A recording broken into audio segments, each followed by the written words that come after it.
All right, on this map, we've got a boss room that's taking up pretty much the entire thing. It's got two entrances. One is immediately north of where you start. The other one is to the top left of the map, and it's by two treasure chests.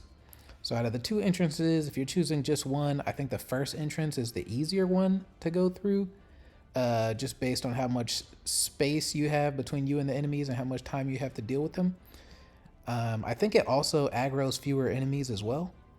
However, I think your best chances are usually going to be by taking both entrances at the same time. So splitting your forces so that one group takes the bottom path and one group takes the path at the top of the map.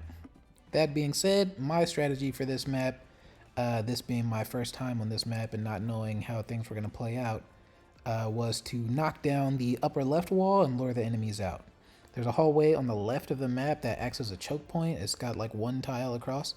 So I just took my time and whittled down the enemies there. So I just bust open that wall on the top and then pulled all my units down there and just waited for the enemies to attack me one at a time.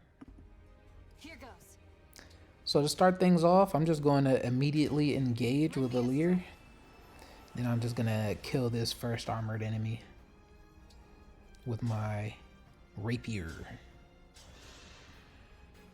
Fate has brought us here.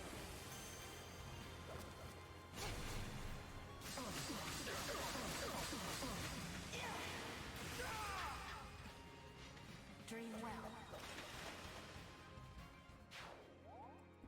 After that, I'm just going to bring Louis up right next to a Leer. He's going to bait out these swordsmen to the right without taking much damage at all, and also help protect my units down below.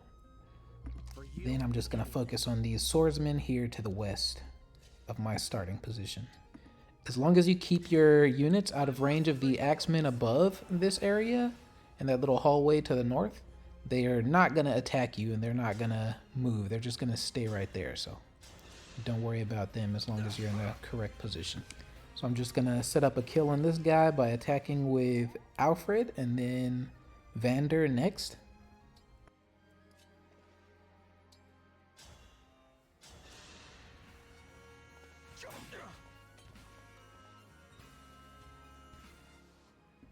This way I can feed that kill to Saline, who will easily finish this guy off.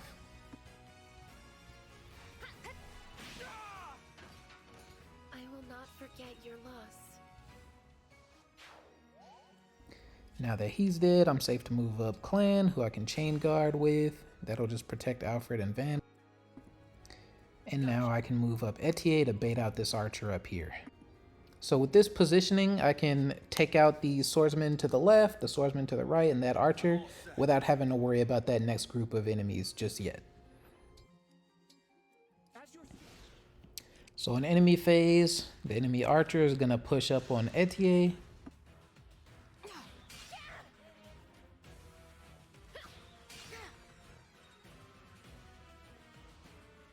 One of the swordsmen are going to push on the Alir, take massive counterattack damage.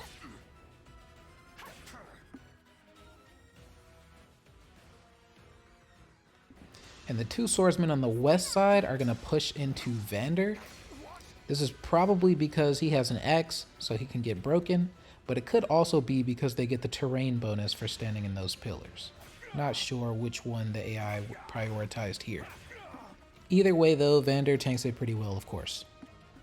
So with my strategy out of the way, I'm just going to fast forward through the rest of this and you can watch how I clean these guys up. It's not anything special.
Okay, and now that that's done, I'm just going to deal with these enemies over here in this hallway while also paying attention to where the thief is going. Once he grabs both of the treasure chests up top, I'm just going to kill him with Saline and get those 2 items.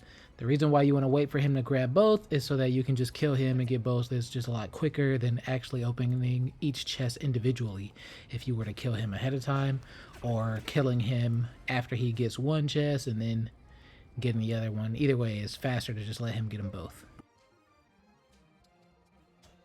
So right here, I'm going to use Saline to put out a lot of damage on these guys. I'm just going to go ahead and engage with her, and the reason why I'm not worried about engaging here is because it's going to last for 3 turns anyway, so I'll be able to use that. I'll still be able to use Warp Ragnarok within those 3 turns to kill the thief. Here I'm attempting to bait out the mage with Chloe. It doesn't work. I put a javelin on her, and I'm thinking like in older games the mage will just come to the side of that wall and try to hit her from over the wall. But in this game they don't. Or at least this particular mage is not going to be affected. He waits for you to break down the door before he aggresses. So these last 2 enemies are going to be pretty straightforward, so I'm just going to skip ahead to when I attack the thief.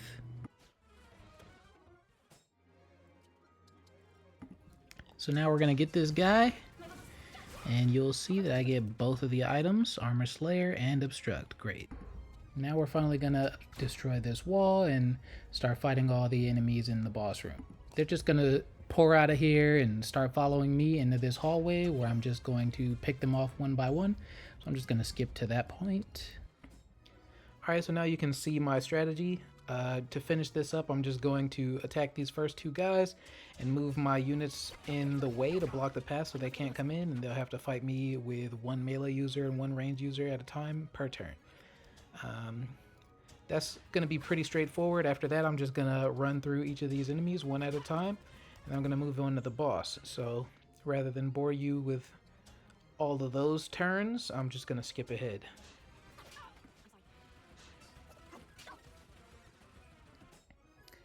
So this is the final squad of enemies. The boss hasn't moved yet, but he's going to move, I believe, on the next turn or on the enemy phase. So he'll be rushing me down. My strategy for this one is just going to be to block this little hallway here, this 2x2 entrance that I broke open earlier in the video. And then just mostly fight on player phase and try to end this quickly.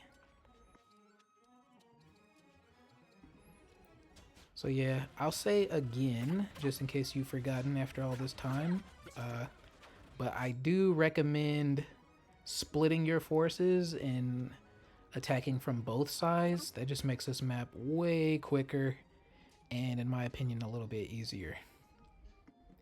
That way you get to take advantage of more of the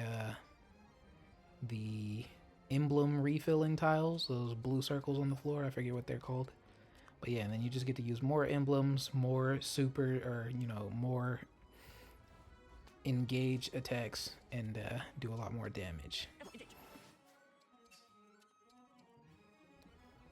Okay, so the strategy I'm going to employ here for this last group of units is to just pull them into this room again and finish them all off one by one, and then, you know, end the map by killing the boss. The reason why I'm just pulling my guys in here is to give me some time to give Alir the Marth emblem to refill his engage meter. So that'll just help me take out the final boss. So on another note, I just want to let you guys know that moving forward with these videos, you know, this run right here was it was my first run, so it was way back weeks ago when the game came out, and some of these maps are pretty slow, basically up until like chapter 10, when I really get a feel for the game. So moving forward, what I'm gonna do is I still have the save from chapter 6, so I'm just gonna go and replay them so they're just a little bit quicker to edit, quicker to watch, and more educational. So that's pretty much the video. I'm gonna let this play out and just say my goodbyes. Thanks for watching, guys. See you in the next video.